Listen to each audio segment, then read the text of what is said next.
vou começar a minha dica.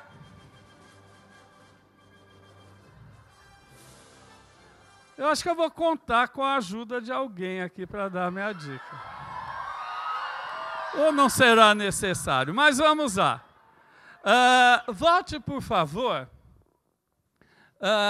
no mapa que temos no próximo slide. Não, isso. Deem uma olhada, queridos, no título, os hotspots. Os hotspots são os ecossistemas de maior biodiversidade que nós temos no planeta, que estão mais ameaçados de destruição. Nós vamos mostrar para vocês agora o conceito criado, eu gostaria que vocês voltassem o slide, por um inglês em 1988, chamado Norman Myers. Ele fez amplos estudos e conseguiu classificar uma dúzia de hotspots. Então, ele conceituou como sendo uma área com menos de 1.500 espécies endêmicas de plantas e que tenha perdido mais de 3/4 de sua vegetação original. E, depois de vários estudos feitos por outros autores, nós classificamos atualmente 34 hotspots em nível global.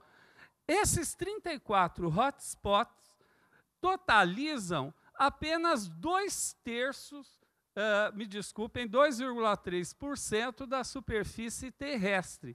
Nessa área estão 50% das plantas e 42% de todos os animais vertebrados do planeta. Então, são áreas essenciais, são bancos genéticos essenciais para o nosso futuro.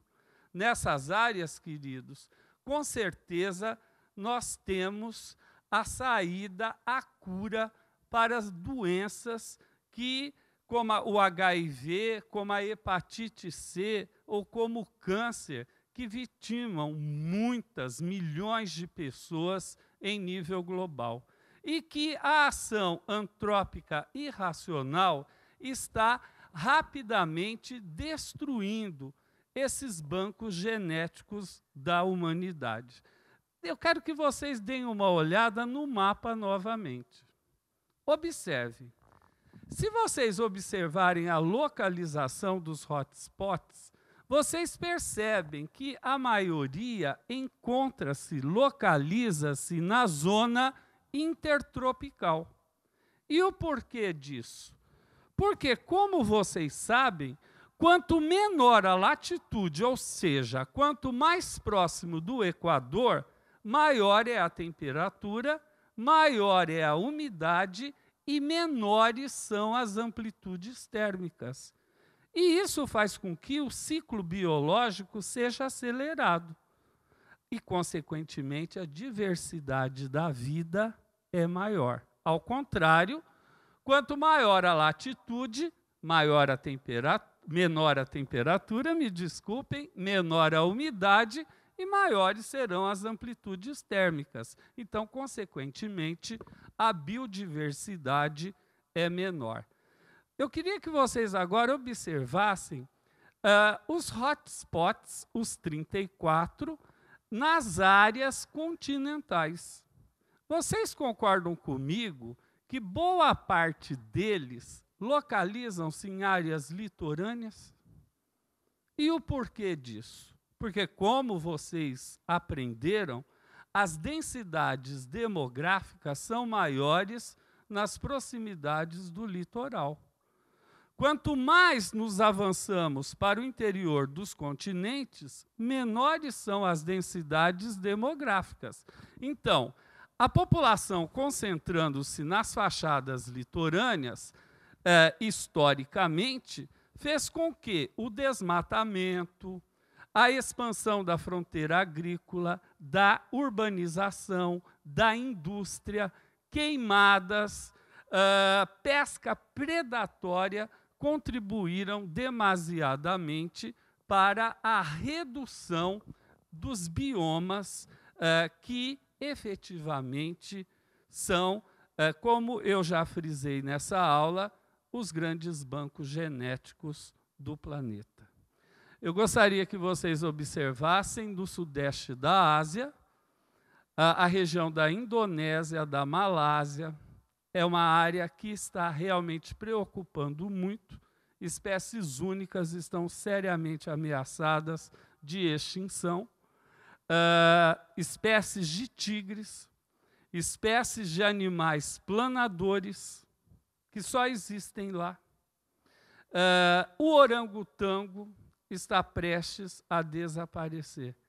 Na África, nas regiões florísticas ali da província do Cabo, nós temos apenas 5 rinocerontes brancos, que são os últimos da espécie e que estão guardados pelo exército do país para que os caçadores não os vitimem e a espécie seja extinta. Então, é imprescindível que nós consigamos, não é, mudarmos nossa forma de relacionarmos com o meio ambiente, não é? Buscando um futuro em que os nossos descendentes possam usufruir dos recursos da natureza. E, para isso, nós temos que mudar a nossa forma de relação com a natureza, que até agora tem sido uma relação extremamente predatória. Como eu sempre digo aos senhores, é ledo engano acharmos que, no futuro, poderemos consumir o mesmo que consomem as sociedades ricas do Norte.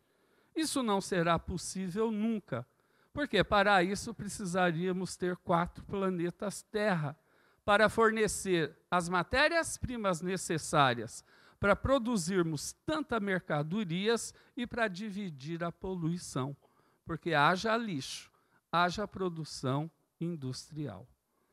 Desejo muita sorte aos senhores. O professor Sidney vai falar agora.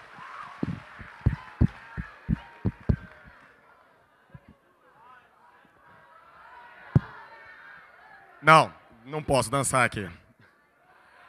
Bem, coleguinhas, primeira coisa é...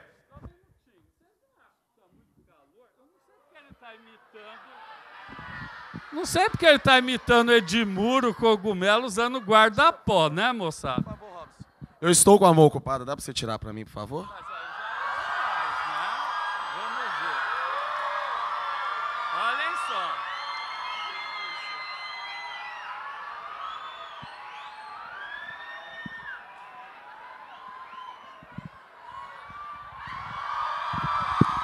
Eu achei que era um pincel, mas era um giz, viu, moçada? Na hora de tirar.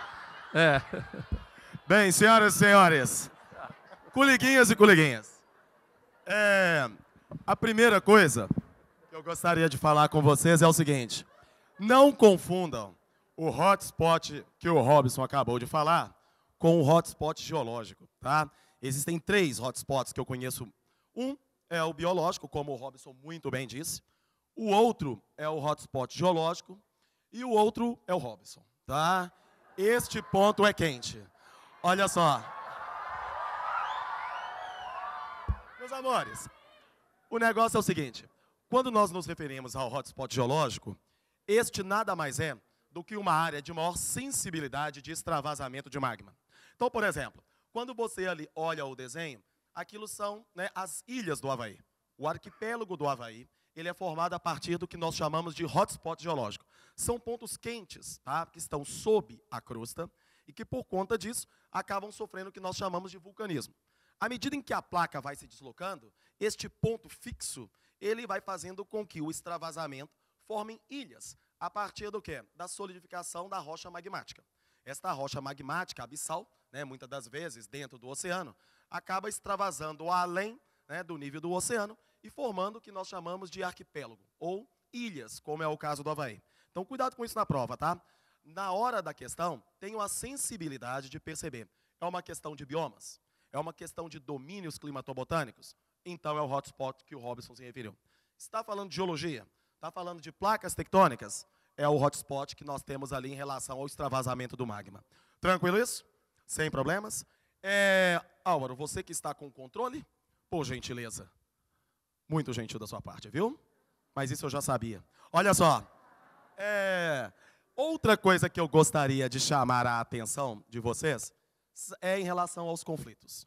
Quando nós nos referimos a conflito, durante todo o ano, muitos de vocês, né, assistiram a noticiários que falava sobre Primavera Árabe na Síria, ou então em conflitos na África subsaariana, questões ligadas a nacionalismo, por exemplo, recentemente o plebiscito na Espanha. Então, nós temos muito dessas ocorrências hoje no mundo. Então, o que acontece?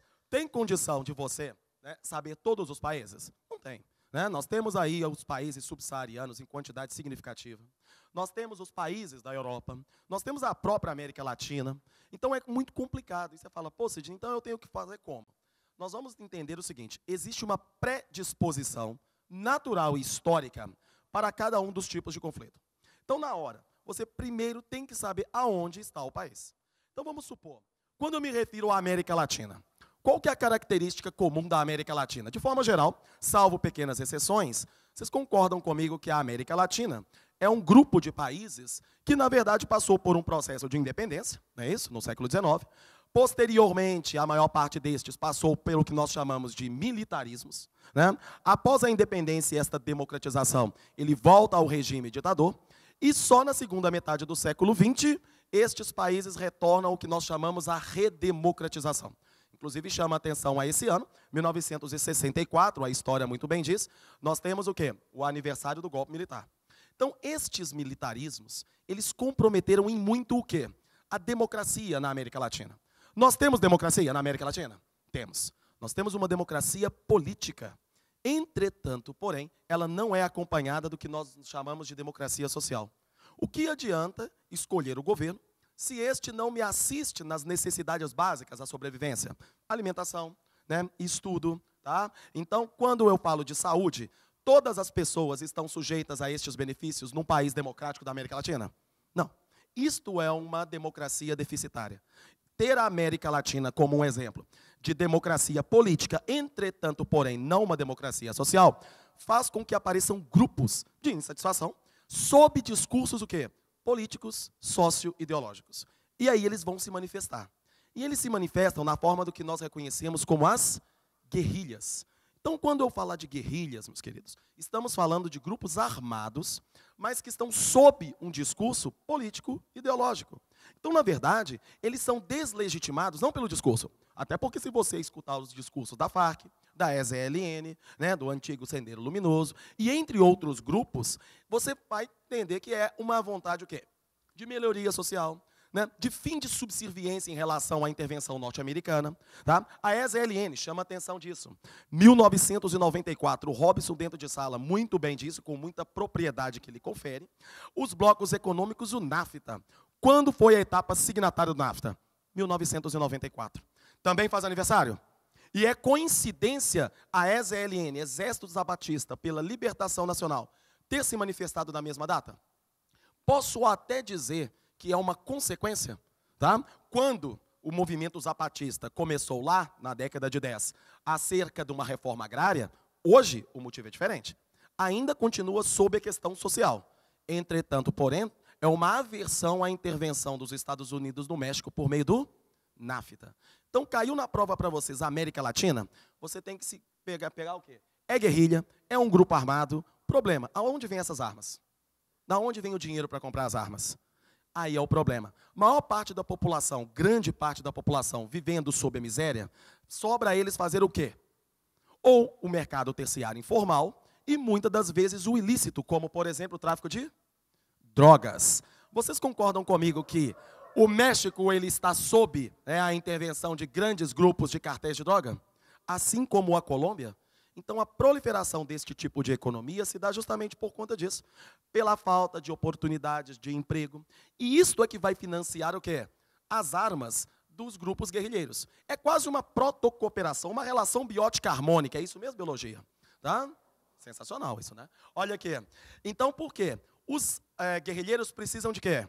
De financiamento. E os narcotraficantes? Precisam de proteção. Então, na verdade, junta o útil ao agradável. Quando eu falo de África subsaariana, África subsaariana é caracterizada pelo quê? Pelas independências tardias, não é isso? Na segunda metade do século XX, associada à Guerra Fria. Interessava tanto aos Estados Unidos quanto à União Soviética estabelecer áreas de quê? De influência. Ao mesmo tempo que os Estados Unidos ajudavam a Europa com o Plano Marshall, também motivava as colônias desta Europa a se tornarem o quê? Independentes, desde que estas se tornassem socialistas ou capitalistas. Entretanto, porém, quando estas foram colonizadas por fronteiras naturais? Não. Nós tivemos dentro de cada um destes países, né, aquela colcha de retalhos étnica. Nós temos uma diversidade muito grande de cultura, religião, línguas. E eu posso dizer que isto hoje se transformou em países estáveis? Não. A briga pelo poder, por assumir, né, o governo político do país, transformou esses países em países sujeitos a guerras civis. Não são guerrilhas. As guerrilhas têm a pretensão de tomar o poder do país?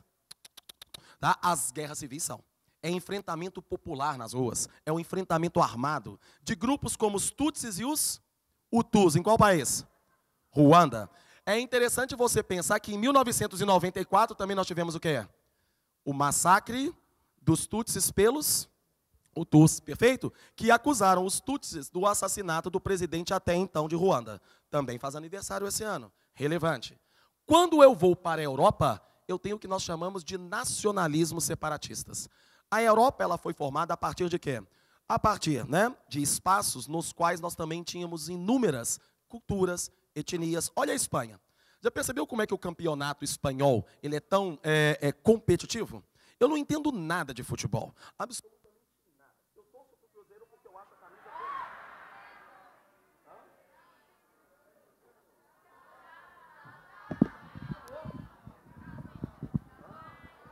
Obrigado. Oi. Então, por conta disso, nós temos o quê? O separatismo.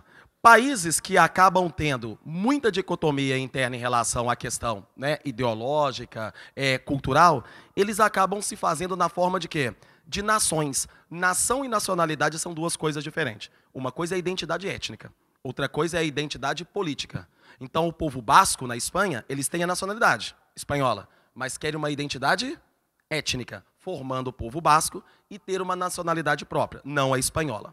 Então, de forma geral, são os três tipos de conflito que vocês têm que prestar atenção na hora da prova. Os nacionalismos separatistas, as guerras civis e, por fim, as guerrilhas na América Latina.